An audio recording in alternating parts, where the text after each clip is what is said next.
Good morning, Devils fans. I know it wasn't the way we wanted to end the year, albeit we are outside of a playoff position as we did lose last night to the Boston Bruins 5-2. In my opinion, the biggest thought I had from that game, at least in the moment while watching it, was, oh my God, Pasta is a very, very good player. This is probably how other teams feel when Jack does his thing against them. Now, was that just Pasta taking over a game and winning it for him?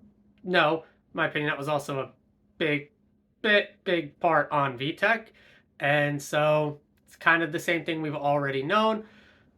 Goaltending does not steal or at least keep us in games a lot of the time when the boys aren't absolutely dominating play. To start from the top, we did have a pretty strong first period. I thought it was actually fairly evenly played up until the power play where we just tic-tac-toed, beautiful passing play, 1-0 from Jack to Foley and then Nico Hischier. Then the rest of the first, Boston did kind of take over a little bit towards the end. Thought they had a lot of great chances. Weren't able to capitalize on any of them. VTech was fine through the first. And then into the early second was fairly similar until the wheels completely fell off. The second period mostly started off of decent play out of Boston. Luke Hughes goes into the zone. Great job using McAvoy as the screen. Potts a goal. Boston probably very much wants that back, and we're very, very much so would probably want that back. And if they ended up losing that game, say like 2-1, that probably would have been a bit of a stinker.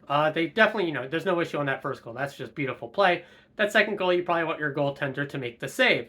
Olmark didn't. Again, if VTech only had one goal, like the first goal that was up against, that wasn't a positional mistake or just a reactionary mistake. Instead, he played the puck behind the net. Took too long to make a decision. Marchand breaks the puck away from him.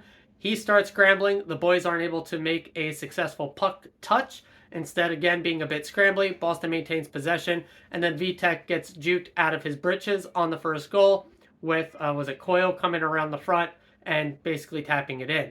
It's not the first time, and it won't be the last time in this game or it was the first time. It wasn't the last time in the game that VTech kind of got danced out of his pants for a goal against. But that only made it 2-1. Again, kind of put that on VTech. He's got to make a quicker play in the back of the net. If you are not going to tend your goal as a goaltender, got to make a quick play. I'm not someone that says you can't leave the net as a goaltender. I do think there's plenty of situations where it is smart to do so. But the moment you make that half a second delay in execution, now you've caused chaos and are, if not 100% to blame, it's like 90% plus, at least on that one. And then from there, it really did just really come off the track. This is when the thoughts of, wow, that Pasta guy is just really, really good, started to creep in. We had the puck that bounced off of Marino's stick, hits off of VTech's skate, and then Pasta beats both of them to the puck sitting behind VTech, taps it in. We had the the third goal, well, that, in my opinion, was also a bit on VTech. It's just he's not reading the play, or he's giving up the rebound, and it's kind of brutal to watch. The fourth goal was the most unfortunate one of the lot. That Shattenkirk shot just can't go in. I don't think it was very much a breakdown by the team, similar to the third goal with Pasta beating the team off of a line change. If you didn't catch that replay, essentially made a line change. Pasta got on the wrong side of it. He gets the pass in, and that's why it looked like a fairly clean breakaway. Maybe one of the defenders needed to peel off and cover for that because the forward was completely behind him on the play. And, it's another play where VTech kind of just gets danced around on the side and puck goes in. I've said it before, it's one of those games where it's just that Pasta goal that beat you. Yeah, you can absolutely live with that from your goaltender. But you combine that with the first goal, with him getting beat behind the net, with the second goal of not being able to, it compiles type of things. When it's only one, heck, even two, if the other team doesn't beat you clean, goals that happen in a game, you absolutely can live with those.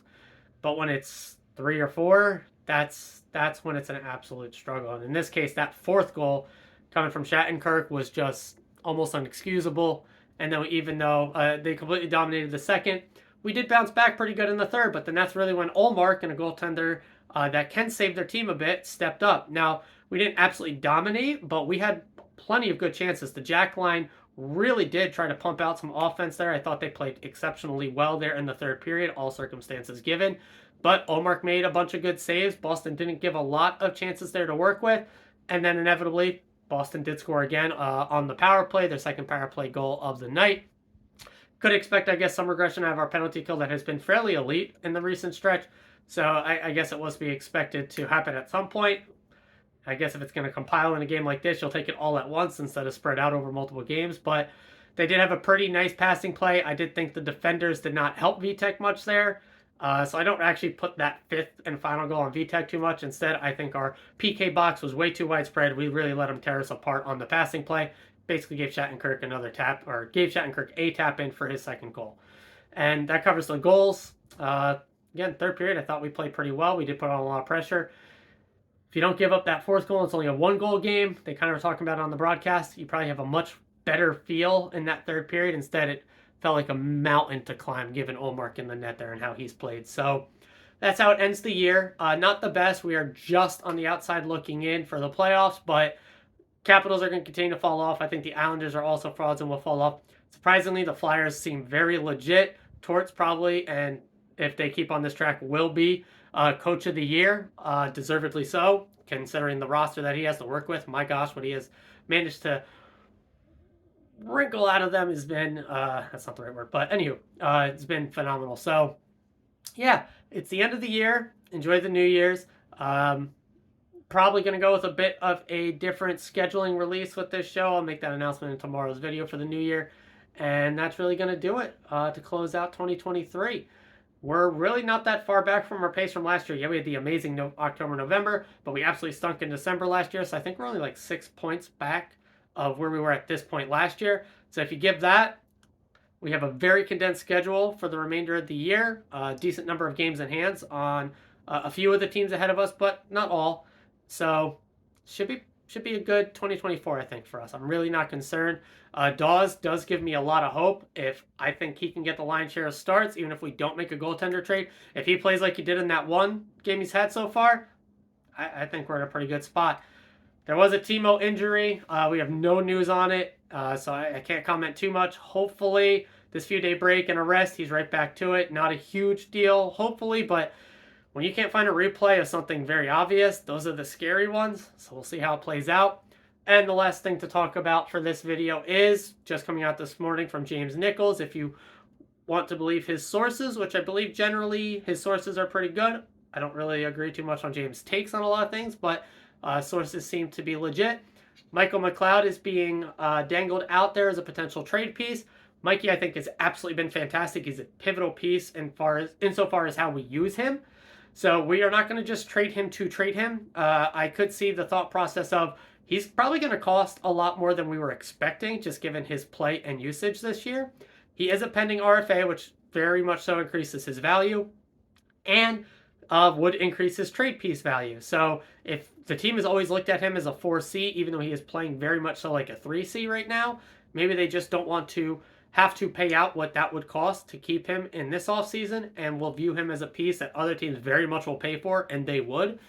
If you use him to get, say, a very strong goaltender and not have to give up too much else with it, that's the only way I do it. I'm not trading him just to trade him. I don't think the team would trade him just to trade him, given how much they do value him. So if he is moved, it's going to be for a piece we very much so need, and I see, if it happens, that being the case. So I'm going to go ahead and call it here. Enjoy today. Enjoy the new year, however you do your New Year's. So, yeah, that's going to do it for me, guys. I'll see you next year. Ha, ha, ha. Tomorrow morning, as always, and forever. Let's go.